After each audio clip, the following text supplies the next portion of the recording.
வணக்கம் நண்பர்களே. இந்த வீடியோல நம்ம என்ன பார்க்க போறோம்னா, ப்ளூ ஸ்டார் லிமிடெட் இந்த கம்பெனியோட அனலைஸ் தான் பார்க்க போறோம். இந்த கம்பெனி இன்னைக்கு எப்படி இருக்கு? இதுக்கு முன்னாடி எப்படி இருந்துச்சு? இதுக்கப்புறம் எப்படி இருக்கலாம்? அப்படிங்கிறத இந்த வீடியோல பார்க்க போறோம். இந்த வீடியோவ ஸ்கிப் பண்ணாம ஃபுல்லா பாருங்க. அப்பதான் நான் இந்த கம்பெனிய பத்தி என்ன சொல்ல வர்றேன் அப்படிங்கிறது உங்களுக்கு புரியும். இதே மாதிரி எக்கச்சக்கமான கம்பெனிகள நம்ம அனலைஸ் பண்ணி நம்ம சேனல்ல போட்டு வந்துகிட்டு இருக்கோம். உங்களுக்கு பிடிச்சிருந்தா நம்ம சேனல்ல உள்ள மித்த கம்பெனியோட அனலைஸையும் போய் பாருங்க. வாங்க நம்ம இந்த கம்பெனியோட அனலைஸ ஸ்டார்ட் பண்ணலாம். இந்த கம்பெனியோட மார்க்கெட் கேபிட்டல் பாத்தீங்கன்னா 23,974 கோடி கிட்ட உங்களோட மார்க்கெட் கேபிட்டல் இருக்கு. கரண்ட் பிரைஸ் பாத்தீங்கன்னா 1,166 ரூபாயில ட்ரேட் ஆகிட்டு இருக்கு. ஹை பாத்தீங்கன்னா 1,215 ரூபா வரையும் போயிருக்கு. லோ பாத்தீங்கன்னா 670 ரூபா வரையும் போயிருக்கு. இந்த கம்பெனியோட டெப்ட் பாத்தீங்கன்னா கடன் பாத்தீங்கன்னா 870 கோடி ரூபா இந்த கம்பெனிக்கு கடன் இருக்கு. ப்ரொமோட்டர் ஹோல்டிங் பாத்தீங்கன்னா 36% இவங்க ப்ரொமோட்டர் ஹோல்டிங் ஷேரை ஹோல்டு பண்றாங்க. சேல்ஸ் growth பாத்தீங்கன்னா 18.1% சேல்ஸ் growth இருக்கு. ரிசர்வ் பாத்தீங்கன்னா 2,311 கோடி ரூபா உங்களுக்கு ரிசர்வ் வச்சிருக்காங்க. அதுக்கப்புறம் பாத்தீங்கன்னா நெட் ப்ராஃபிட் 480 கோடி ரூபா நெட் ப்ராஃபிட் பண்றாங்க. சேல்ஸ் பாத்தீங்கன்னா 8,981 கோடி ரூபாய்க்கு சேல்ஸ் பண்றாங்க. இந்த கம்பெனி அவங்களோட ஷேரை வந்து பிளட்ஜ் பண்ணல.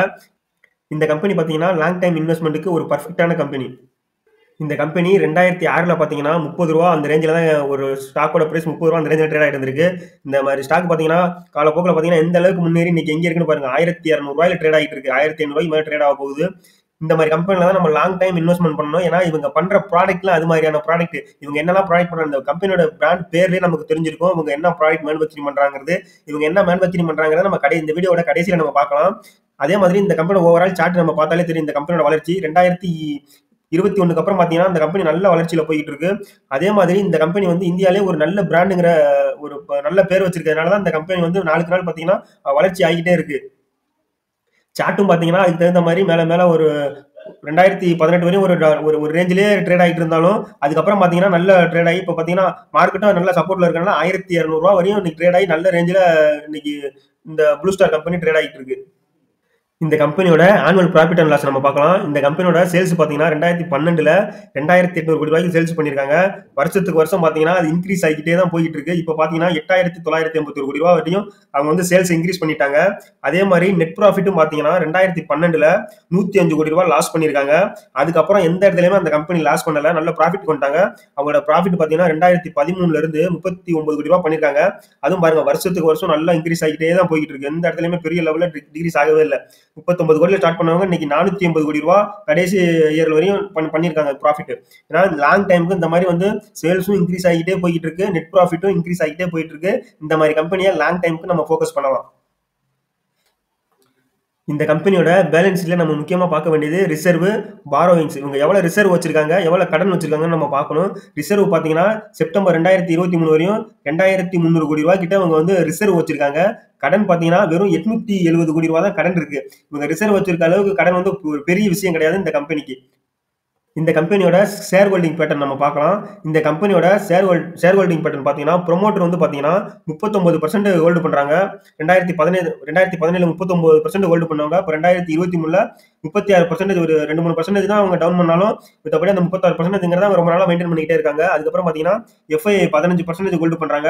டிஏ பாத்தீங்கன்னா 24% ஹோல்டு பண்றாங்க. கவர்மெண்ட் இந்த ஸ்டாக் ஹோல்டு பண்ணல. பப்ளிக் பாத்தீங்கன்னா 23% ஹோல்டு பண்றாங்க. ஷேர் ஹோல்டிங் பேட்டர்னை பொறுத்தவரையும் எல்லாமே ஒரு எஃப்ஐஐ, டிஐ எல்லாமே ஒரு ஆவரேஜா பண்ணிருக்கனால இந்த ஒரு கம்பெனில லாங் டைமுக்கு இந்த கம்பெனி நம்ம ஃபோக்கஸ் பண்ணலாம். ஏன்னா வந்து இந்த கம்பெனி வந்து அந்த கம்பெனி மேனுஃபேக்சரிங் பண்ற பொருட்களும் அந்த மாதிரியான பொருட்கள்லாம் இது வந்து இன்னைக்கு அழியும் பொருளும் கிடையாது. வேர்ல்டு வைடு இந்த பொருள் வந்து தேவைப்படக்கூடிய பொருள் தான் அவங்க மேனுஃபேக்சரிங் பண்ணி சேல்ஸ் பண்ணிட்டு இருக்காங்க. ப்ளூ ஸ்டார் இந்த கம்பெனி என்னெல்லாம் மேனுஃபேக்சரிங் பண்றாங்கன்னு பாத்தீங்கன்னா, இந்த கம்பெனி ரூம் ஏசி கண்டிஷனர் தான் மேனுஃபேக்சரிங் பண்றாங்க முக்கியமா. அதுக்கடுத்து பாத்தீங்கன்னா ஏர் கண்டிஷனர் பண்றாங்க, ஏர் பியூரிஃபையர் பண்றாங்க, வாட்டர் பியூரிஃபையர் பண்றாங்க. அதே மாதிரி வெர்டிகல் ஏசி வெர்டிகல்ல இருக்கும்ல அந்த ஏசி மேனுஃபேக்சரிங் பண்றாங்க. சென்ட்ரலைஸ்ட் ஏசி மேனுஃபேக்சரிங் பண்றாங்க, ஹீட் பம்ப் பண்றாங்க, கமர்ஷியல் ரெஃப்ரிஜரேட் பண்றாங்க, கோல்டு ஸ்டோரேஜ் பண்றாங்க, வாட்டர் கூலர் பண்றாங்க. இந்த மாதிரி எக்கச்சக்கமான ப்ராடக்ட் மேனுஃபேக்சரிங் பண்ணி சேல்ஸ் பண்ணிட்டு இருக்காங்க. இதெல்லாம் பாத்தீங்கன்னா இன்னைக்கு நாளுக்கு நாள் அதிகரிச்சுக்கிட்டே தான் இருக்கு. இந்த மாதிரி பொருட்கள் பாத்தீங்கன்னா நம்ம பூமி வெப்பமயமாறதுனால நமக்கு இந்த பொருட்கள்லாம் அடிக்கடி தேவைப்பட்டு தான் இருக்கு. இப்போ சாதாரணமா பாத்தீங்கன்னா ஒரு காலத்துல யார் வீட்லயும் ஏசி இருக்காது. இப்போ வந்து பாத்தீங்கன்னா நாளுக்கு நாள் கிராமப்புறங்கள் முதற்கொண்டு ஏசி வர ஆரம்பிச்சிருச்சு. ஃபியூச்சர்ல பாத்தீங்கன்னா ஏசி இருந்தாதான் வாழ முடியுங்கிற நிலைமைக்கு நம்ம போயிட்டு இருக்கோம். அதனால இந்த மாதிரி கம்பெனியை இன்னைக்கு 1,200 ரூபான்னு பார்க்காம ஒரு 1-2 நம்மளால எவ்வளவு வாங்கி வைக்க முடியுமோ இந்த கம்பெனி ஷேரை வாங்கி வச்சா ஃபியூச்சர்ல ஒரு மிகப்பெரிய மல்டிபேக்கராக அதிக வாய்ப்பு இருக்கு இந்த மாதிரி கம்பெனி. அதுக்காக ஒரு மிகப்பெரிய அமௌண்ட் கொண்டு இந்த மாதிரி கம்பெனில போடாம நம்மளால முடிஞ்சது மாசம் 1-2 இந்த மாதிரி ஸ்டாக் லாங் டைமுக்கு வாங்கி வச்சா ஒரு மல்டிபேக்கராக ஒரு அதிக வாய்ப்பு இருக்கு. இதே மாதிரி வேற எந்த கம்பெனி ஷேர்லாம் நம்ம அனலைஸ் பண்ணலாம் அப்படின்னு சொல்லி கமெண்ட் பாக்ஸ்ல கமெண்ட் பண்ணுங்க. நம்ம சேனல் பிடிச்சிருந்தா மறக்காம சப்ஸ்கிரைப் பண்ணுங்க. நன்றி.